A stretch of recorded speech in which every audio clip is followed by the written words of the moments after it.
एक जंगल में एक बरगद का बहुत पुराना और बड़ा पेड़ था। उस पेड़ पर बहुत से पक्षी मिलजुल कर रहते थे। बरसात का मौसम जल्दी ही आने वाला था। सभी पक्षी अपने अपने घोंसलों की मरम्मत करके उसमें दाने और अपनी जरूरत की चीजें भर लिया था। जंगल के दूसरे जानवरों ने भी बरसात से बचने के लिए छत और अपने लिए भोजन का इंतजाम कर लिया था। देखते ही देखते बरसात का मौसम आ गया और वर्षा शुरू हो गई। सभी पक्षी आराम से अपने अपने घोंसले में बैठे थे। अचानक ना जाने कहां से एक बंदर वर्षा में भीगता हुआ उस पेड़ पर आ जाता है। पेड़ की एक डाल के पत्तों में छुपकर बैठ जाता है। वह ठंड से कांप रहा था। पेड़ पर रहने वाले पक्षियों को उस पर दया आ रही थी, मगर वो बंदर के लिए कर भी क्या सकते थे।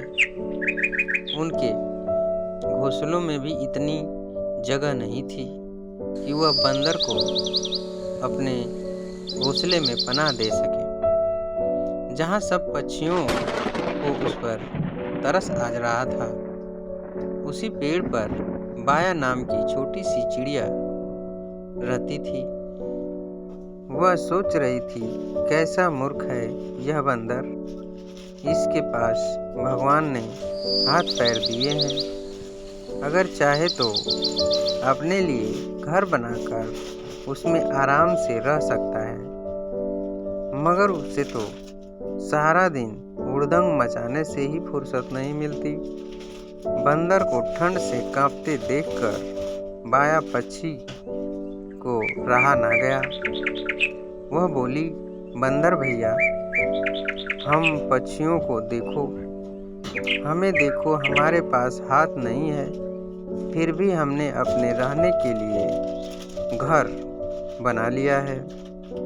सर्दी धूप बरसात से और अपने बच्चों की भी रक्षा कर लेते हैं।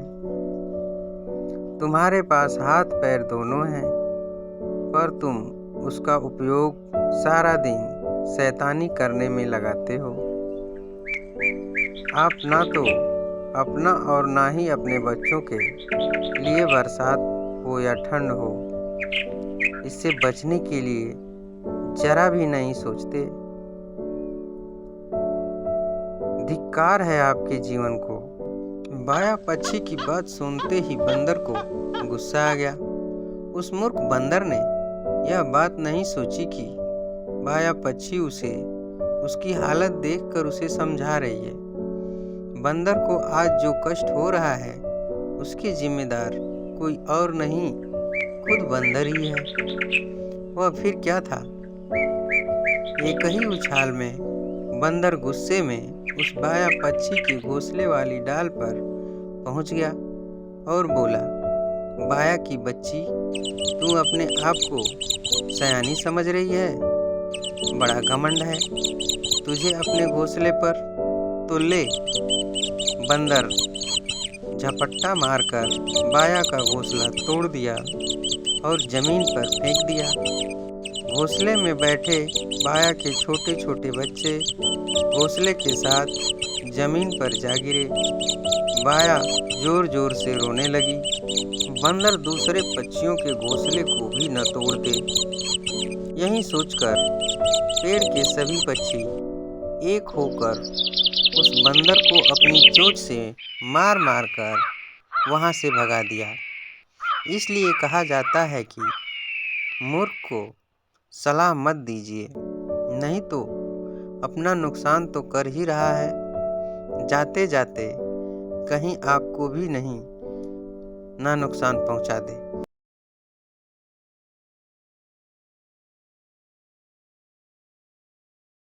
एक बार की बात है, किसी जंगल में एक दिन एक गधे और लोमड़ी ने शेर के साथ एक समझौता किया। कि वह तीनों अपने लिए एक साथ जंगल में खाने की तलाश करेंगे। उन्हें लगा कि एक साथ खाने की तलाश करने से उन्हें कुछ न कुछ खाने को मिल जाएगा और उन्हें भूखा नहीं रहना पड़ेगा। पहले तो गधा और लोमड़ी शेर के साथ समझदारी दिखाने में डर रहे थे, लेकिन खाने मिलने के लालच में उन्होंने अपने डर को भुला दिया। उन तीनों ने मिलकर बहुत अच्छा शिकार किया। उन तीनों ने जंगल में खाने की तलाश की। खाने की खोज करते हुए वह तीनों नदी के किनारे पहुंचे। उन तीनों ने फैसला किया कि उनमें से गधा शिकार के लिए जानवर तलाश करेगा। जब वह शिकार को ढूंढ लेगा तो वह उससे दोस्ती करने की कोशिश करेगा। फिर जब गधा शिकार से बातें कर रहा होगा तो बाकी दोनों छुप कर उसकी हरकतों को देखेंगे और सबसे पहले लोमड़ी जाकर शिकार के लिए जानवर पर झपटेगी। अपनी जान बचाने के लिए लोमड़ी से भागेगा। डरा हुआ जानवर लोमड़ी से बचने के लिए शेर के रास्ते में आएगा और शेर उस जानवर पर कूद कर उसे मार देगा और उसे एक ही झटके में मार डालेगा। शाम के समय तीनों जानवर थके हुए थे, लेकिन वह खुश होकर शेर की गुफा के आगे इकट्ठा हुए। शेर ने गधे को शिकार किए हुए जानवर को 3 हिस्सों में बांटने का आदेश दिया। गधा बहुत खुश था। उसे लगा कि शेर ने उसे शिकार को बांटने के लिए इसलिए कहा है कि वह उस पर विश्वास करता है और उसे पसंद करता है। बड़ी चालाकी से गधे ने शिकार किए हुए जानवर को एक जैसे 3 हिस्सों में बांट दिया।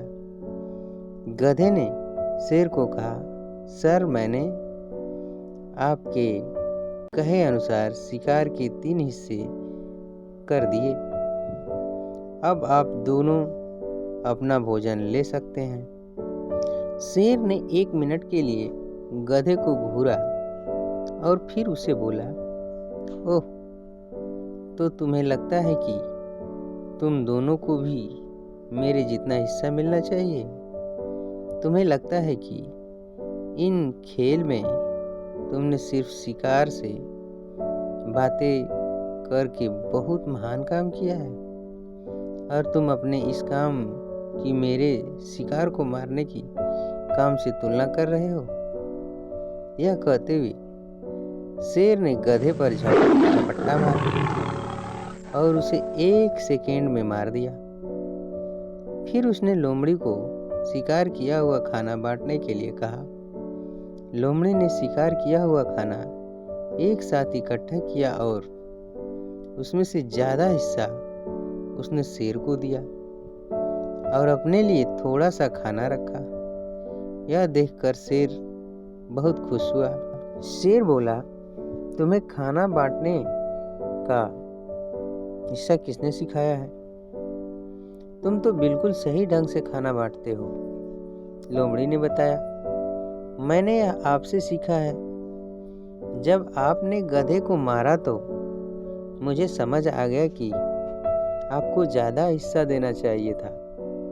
लोमड़ी ने अपने दिमाग में तय कर लिया था कि वह आगे से शेर को साझेदारी नहीं करेगी।